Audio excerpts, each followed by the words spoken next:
Assalamualaikum warahmatullahi wabarakatuh. Selamat pagi anak-anak. Bagaimana kabarnya? Semoga sehat selalu ya. Sebelum memulai pembelajaran pada pagi hari ini, silahkan ketua kelas untuk memimpin teman-temannya dalam berdoa. Baik, sebelumnya Bapak akan melakukan absensi terlebih dahulu. Yang pertama Andi. Baik, hadir. Budi. Hadir. Caca. Hadir. Doni. Hadir. Baik, alhamdulillah hadir semua ya. Pada kesempatan yang berbahagia ini kita akan belajar tentang hubungan antara bentuk dan fungsi tubuh pada hewan dan tumbuhan. Nah, adapun topik pembahasannya kita akan membahas tentang tumbuhan terlebih dahulu. Nah, untuk hewan kita akan membahasnya pada pertemuan yang akan datang.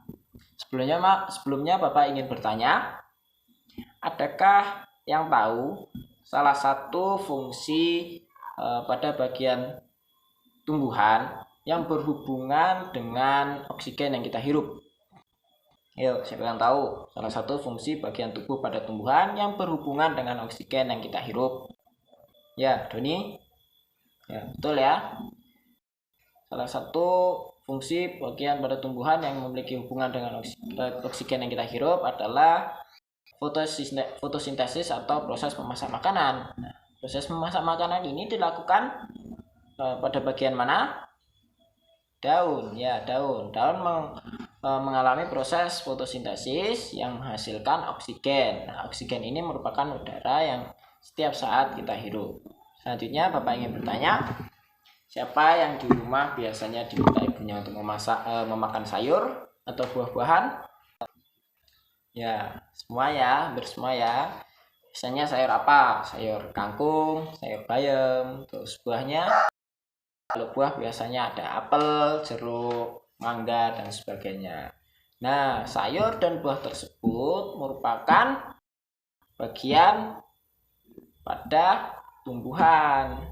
Ya, buah dan sayur tersebut asalnya dari tumbuhan.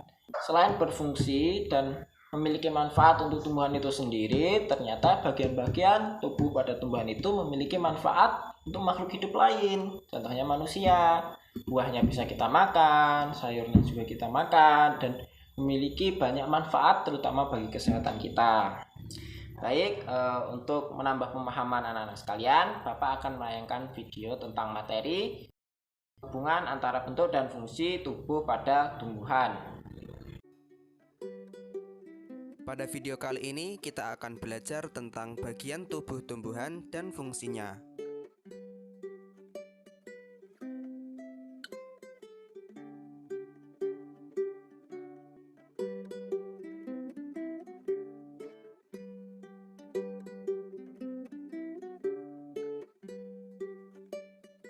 Tubuh tumbuhan terdiri atas beberapa bagian, antara lain akar, batang, daun, bunga, buah, dan biji. Setiap bagian tumbuhan memiliki fungsi yang menunjang kelangsungan hidup tumbuhan. Berikut ini adalah bagian-bagian tumbuhan beserta fungsinya. Bagian tumbuhan yang pertama adalah akar. Akar berfungsi menyerap air dan zat hara dari tanah, memperkokoh tumbuhan, alat pernafasan seperti pada pohon bakau, dan tempat menyimpan cadangan makanan seperti pada pohon singkong.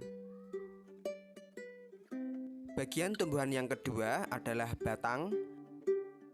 Batang berfungsi sebagai alat pengangkut air dan zat makanan dari tanah ke daun atau sebaliknya, menopang tubuh tumbuhan, dan tempat menyimpan cadangan makanan seperti pada tumbuhan sagu dan tebu.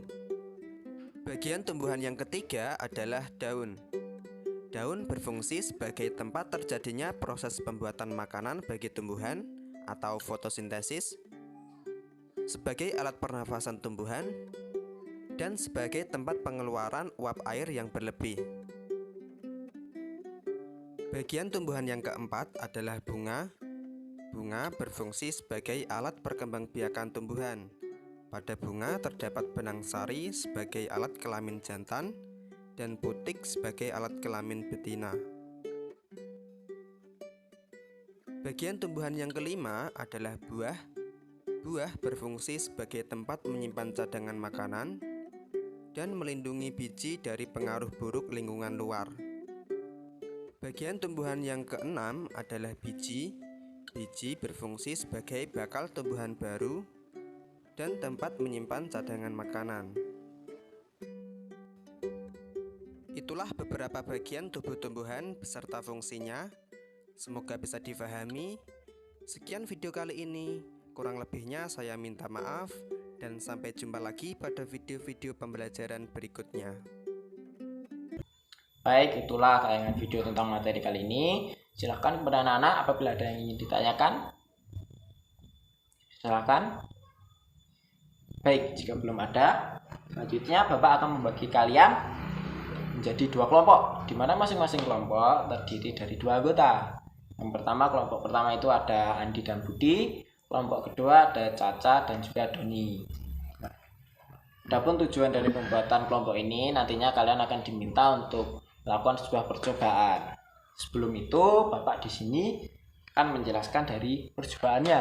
Nah, Bapak di sini memiliki sebuah benda yang Bapak beri nama wadah fotosintesis.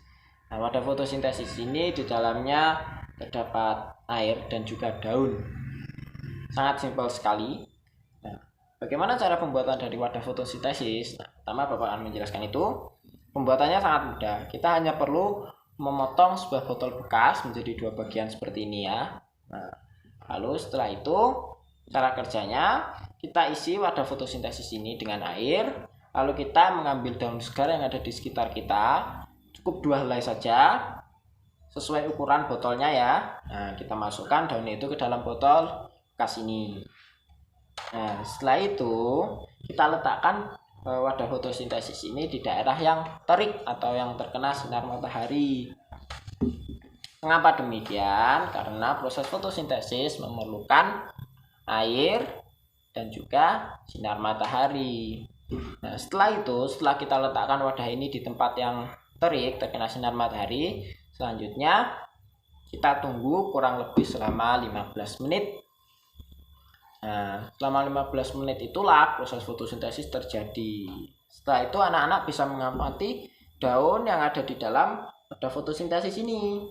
Nah, permukaan daun biasanya itu akan memunculkan gelembung-gelembung kecil. Nah, di mana gelembung-gelembung kecil itu merupakan oksigen hasil dari proses fotosintesis.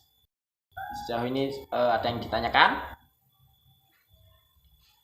Baik, jika tidak ada, Bapak akan membagikan botol bekas pada masing-masing kelompok dan juga cutter.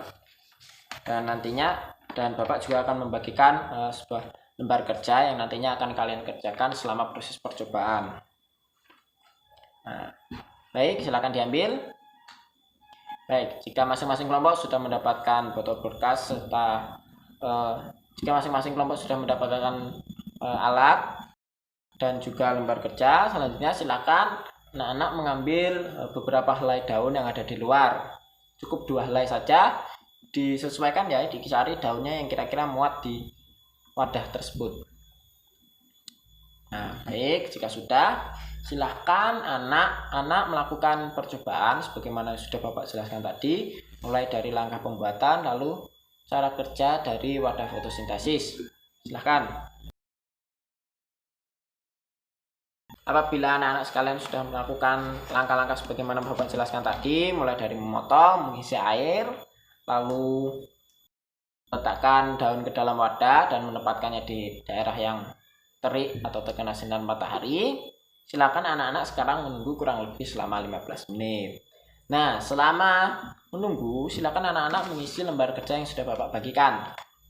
Nah, di situ terdapat beberapa perintah yang harus kalian kerjakan ya, seperti menyebutkan alat dan bahan yang digunakan untuk membuat wadah fotosintesis, lalu langkah-langkah pembuatannya, cara kerja dari wadah tersebut, terus durasi percobaan. Nah, anak-anak tadi meletakkan wadah fotosintesis, kira-kira meletakkan wadah fotosintesis di daerah yang terik itu kira-kira pada pukul berapa? Misal kelompok pertama meletakkannya pada pukul 8.30.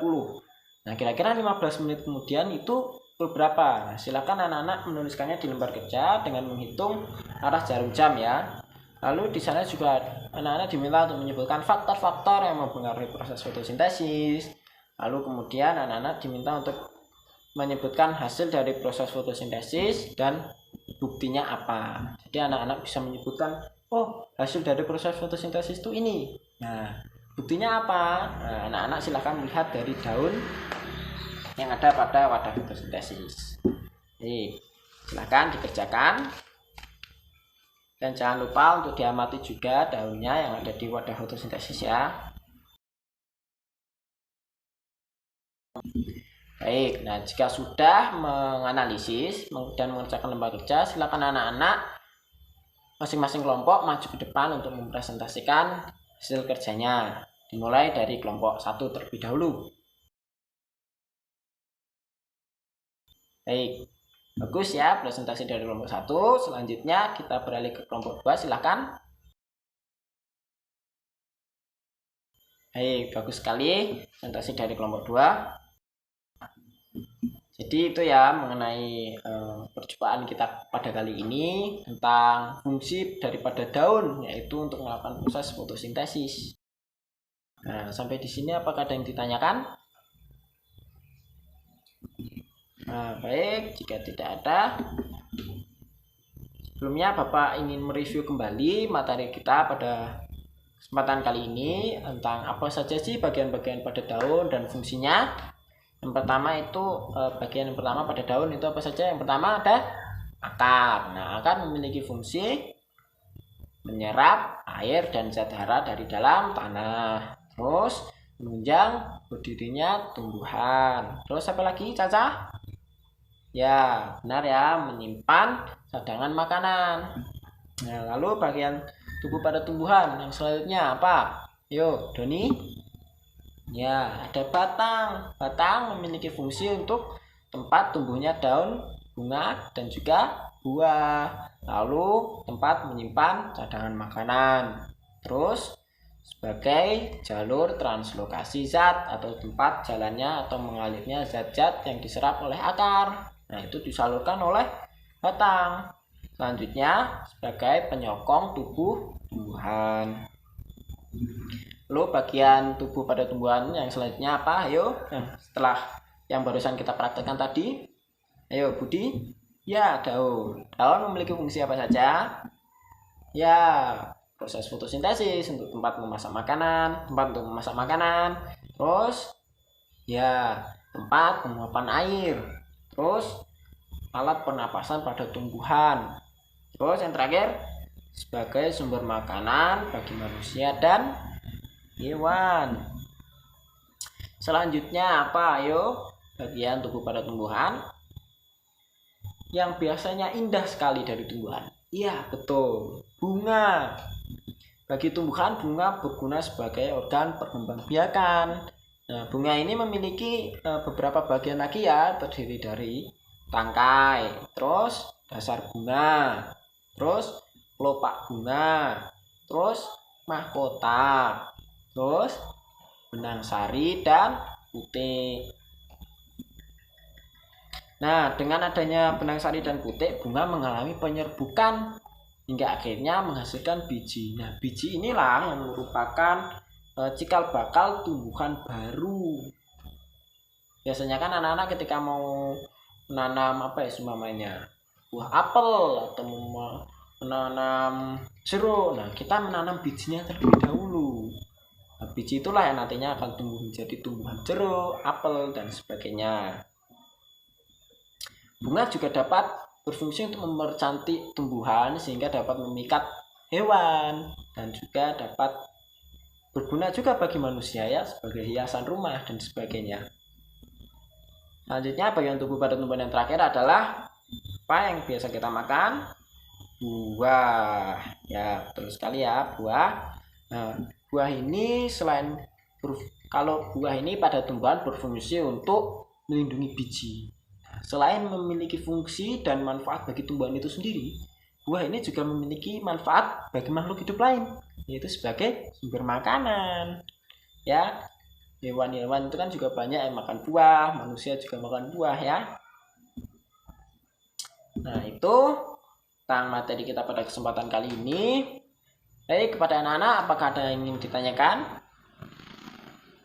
Baik, jika tidak ada, Bapak akan membagikan soal yang nantinya akan kalian kerjakan secara individu untuk mengetahui seberapa jauh pemahaman anak-anak tentang materi pada kesempatan kali ini. Nah, silahkan diambil. Bapak akan membagikan saja ya.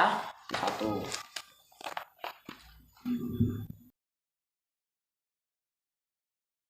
Baik, karena sudah mengerjakan soal dan mengumpulkan kepala kita pada akhir pembelajaran, sebelum Bapak tutup, silahkan kepada ketua kelas untuk memimpin teman-temannya dalam berdoa. Baik, cukup. Bapak akhiri, apabila terdapat kesalahan, Bapak mohon maaf. Assalamualaikum warahmatullahi wabarakatuh. Selamat pagi.